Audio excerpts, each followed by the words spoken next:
When Dan and Amy Cahill first began the clue hunt, they were told one thing by William McIntyre: trust no one. And those words have never rang truer.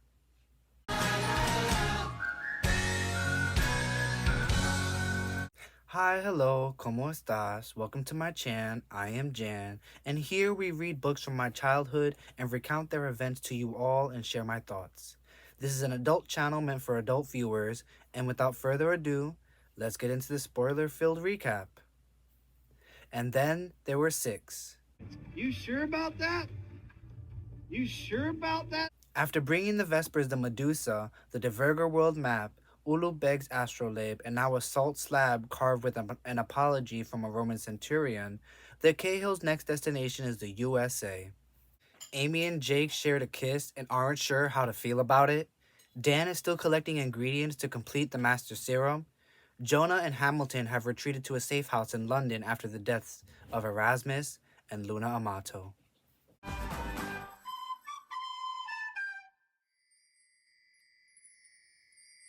Dan, Amy, Jake, and Atticus arrive in New York City. Dan thinking about the serum he has to finish assembling. Amy checks the Vesper phone for the latest message from Vesper 1 as they land. Their next assignment is Yale University in Connecticut. They have a taxi driver take them there. Jake realizes from the text that their next task is to steal the Voynich manuscript. An unknown person is packing a bug-out bag. Not suspicious at all, of course. Don't be suspicious. Phoenix Wizard is all alone in the wilderness, hungry and tired and cold. He's eating grubs just to survive. Meanwhile, Evan has found something quite damning, evidence of who Vesper 3 is. It's Sinead Starling, who manipulated the lizard photo to pin it onto Ian Cabral, but she's already gone by the time he figures it out. With the Cahills and Rosenblums, Jake tells them how he knew about the manuscript because his mother worked on it. He mentions how it's from the 15th century and written in an unknown language, as well as illustrations of plants that don't exist and astronomical drawings. What could the Vespers want with something that has never been translated? On the Whitestone Bridge, they stop for a police traffic stop and see suspicious activity that makes them bolt. But as Amy is trying to get away, she hears Sinead calling her. Sinead plans to try and present the Master Serum to Vesper 1, even packing heat in the form of a Swiss minigun. Sinead takes them the rest of the way up to Yale, trying to convince them to share the serum formula the whole way. Amy thinks about how she can trust Sinead to even take a bullet for her. In the world of literature, we call that foreshadowing. Coincidence? I think not! At Yale, just as they're getting out of the car, Evan texts Amy that Sinead is the mole. Amy is heartbroken. Sinead trying to explain that she's doing it for her brothers, and then she runs off. Amy gives chase, cornering Sinead, who tries to shoot her in the face. One crazy ass bitch. They get into a fight, Amy knocks the gun away, and they brawl in the Ivy Gardens. Sinead tries choking Amy headbutts Sinead, then Sinead runs off because Jake is too worried about Amy to try and stop Sinead. Evan shows up at Yale, and they catch him up. Amy plans to send him back to Attleboro as soon as possible. She then called Ian and apologizes to him. In turn, he briefs her on what he learned about his mother, Isabel. He suspects her charity is a front for funding Vesper activities. They then go to the Beinecke Library and inquire about the Voynich, and the security guard goes to make a call. The group then take a little tour of the library, scoping out the place. The curator, Dr. Catherine James, greets them and informs them that their request was denied, but they can see their catalog on Voynich resources. When Jake brings up his mother, Astrid Rosenblum, the librarian recalls knowing her. She mentions that their mother was there last summer before she got sick. She visited with a Dr. Sifrite. She decides to bend the rules for the kids and show them the Voynich manuscript anyway. They realize 74 refers to the folio number, but when they go to those pages, they're missing. Shit, here we go again. Dan tries to create a diversion, but Amy aborts the mission. Outside, Jake and Atticus run into their mom's friend, Dave Speminer, and seeing him helps Atticus recall something connecting Sifrite and the Voynich. Back with the hostages, they're feeling dejected after their failed escape attempt. Nellie and Alistair are severely wounded. Alistair even suffers from a seizure due to the infection and passes away. With the Cahills and Rosenblums, they receive a video of the hostages. Nellie is delivering a message about Alistair's condition, telling them that he's passed away. Vesper 1 tells them they have 48 hours left, Amy feels defeated, but Dan gives her a pep talk. They take Sinead's SUV. Atticus mentions how his mother mentioned the Voynich and LeChere Sifrite in her last words. Jake and Atticus hack into their mother's email to check it. Don't worry, I have my ways. H-A-C-K, hack, press enter. Together they try to make sense of her emails, realizing the numbers go with the messages. The numbers, Mason. What do they mean? Atticus deduces that their next stop is Brazil. We cut to Vesper 2 in an unknown location getting ready to take action after receiving a text from Vesper 1. She's bitter with Vesper leadership and seeks to take control. The kids travel to Foz de Iguazu, Brazil. Amy spots some white-clad martial art dancers doing a routine outside the airport. A taxi driver tells her it's capoeira. One of the martial artists gestures to Atticus, forming a circle around him and accidentally knocking him down.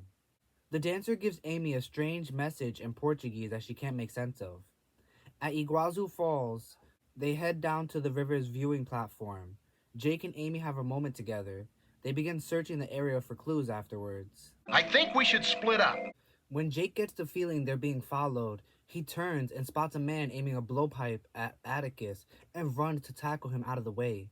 The man misses and runs off, and then they notice Dan has a dart in his shoulder. A doctor is there to perform CPR on him until the paralysis wears off and he's able to breathe on his own. At the hospital, Jake tells them how the blowpipe guy wasn't the person he thought was following them. Instead, he describes a woman who turns out to be Isabel Cabral, and she's after Atticus.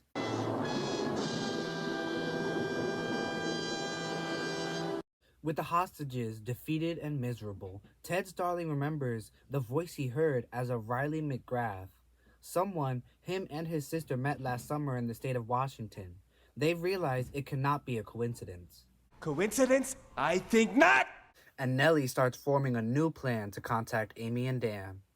Back in the hospital, Atticus reminds them not to treat him like a baby. Amy is insistent that there will be another attempt on his life, but they agree in the end to stick together instead of sending Atticus to Attleboro. They sneak out of the hospital and get into a taxi. The driver recognizes Dan's laptop's background of Folio 75 from the Voynich. It's an image of basins and naked women. He takes them to the Mabu Hotel and Spa, and Atticus realizes that's what Pools was referring to. They decide to check it out. Once inside the Mabu Hotel, they visit the spa where they split up and search for clues again. I think we should split up. So while Amy pretends to be teaching Jake to swim as a cover, Dan and Atticus try searching outside the pool. While searching, a woman threatens Dan with a knife. Atticus comes over and cleverly whips her with a towel to knock the knife away. A small scuffle ensues as everyone reaches for the knife. When the dust settles, the woman is revealed to be Dr. Sifrite. They have a meal at a churrascaria and exchange information. Dr. Sifrite tells them how when she found the folio a year and a half ago, she began being followed. She shared her paranoia with Astrid Rosenblum, who felt she was dealing with the same thing. They're interrupted by a waiter throwing a knife and skewer at Atticus, who was tackled out of the way by Dr. Sifrite. Dan tries running after them, but runs into other waiters and slips, losing the assailant in the process. Atticus suffers a small cut to his ear, but Dr. Sifrite got a knife to her neck. She barely survives. Before fading into unconsciousness in the ambulance, she tells Dan, "You know." Back in their hotel room, Dan realizes what the doctor was talking about. The crack that he was investigating by the pool when she threatened him with the knife in the first place. When they go back to search, Dan spots a paper in the crack, and Amy has an idea and runs off. She returns while the boys are discussing power tools to extract the paper, pulling out a pair of tweezers, which work, of course. They pull out the folio, which has been laminated, then return to their hotel room to analyze their prize. Dan points out the odd symbols on the page that resemble gears, as well as a 5-pointed star next to some small words. When they examine it further, it reads, Antic Arch. Atticus is the one to realize arch is a reference to Archimedes. He also deduces that antic is short for Antikythera mechanism. He recalls the salt slab apology they found in Mali, that the man the Centurion killed was actually Archimedes. Before they can make a plan, Amy retreats into herself, the events of the last few days finally catching up with her. Dan is the one who takes charge, letting his sister rest. He texts Vesper 1 that they found what he wanted, and he tells them to go to New York and await further instructions. Then he orders Hamilton and Jonah to head to Sicily to find out more about Archimedes. Next, he calls the hospital to check in on the doctor and has Madrigal agents in Brazil watch over her. When he goes to check on Amy, she is up and packing. Still not 100% there, but focusing at least. On the jet to New York, Dan emails Jake the list of places Erasmus found, and that's when Jake realizes what the cities mean. He says it's a list of places where the Earth's crust is unstable, subduction zones. They compare it with the list of places Isabel went to and come to the conclusion she must be Vesper 1. You sure about that? Dan makes some more calls to their Madrigal connections, and by the time they land in Kennedy Airport, he is able to procure a lab, a chemist, and the rest of the ingredients at Columbia University. Everything he needs to complete the Master Serum. They get some rest in the hotel, but Dan sneaks away to Columbia University when Amy falls asleep. Are you kidding me? Are you out of your mind? In London, Jonah dons a disguise and him and Hamilton fly to Palermo and catch a ride the rest of the way to Syracuse. There are two places they plan to investigate, downtown Ortygia and an archaeological museum not far from it. They do some tours but don't turn up much and decide to head for the museum. The next day in New York, Vesper 1 texts him another message to bring Gideon's ring to Central Park. Then, a video is sent, showing Nellie with a gun against her head. She says, "Hey kiddos," and then the trigger is pulled and the screen goes dark. Like, what the fuck? Amy is still catatonic, but having to give up the watch tears her apart. She reluctantly gives it to Dan along with the folio and a cheeseburger that all go into her backpack for the drop-off. They make the drop-off without issue, giving the bag to a golden retriever. Jonah gets in contact and they agree to Skype him back at the hotel. They brief the team on what they found in Syracuse. Jonah and Hamilton learn that Archimedes was working on a project when he was killed by the centurion Gaius. Jonah also mentioned that the expert they spoke to think there's something in the Archimedes palimpsest. It isn't until Jonah mentions Archimedes' gears that it gets Dan's attention. That's when Amy, in her mental haze, notices a sketch of the Madrigal ring on one of the pages of War Machines. They have Atticus attempt translating the palimpsest. He makes a list of the things they've turned over to the Vespers and then comes across the words Machina Fini Mundi. He tells the others what he found, that the Vespers were stealing artifacts to make Archimedes' doomsday device. I was in pure shock. Amy, overcome with so many thoughts and feelings, all she can think to do is run.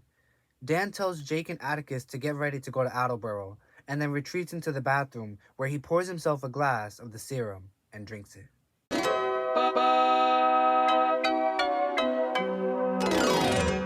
Holy crap, they were building a doomsday device this whole time?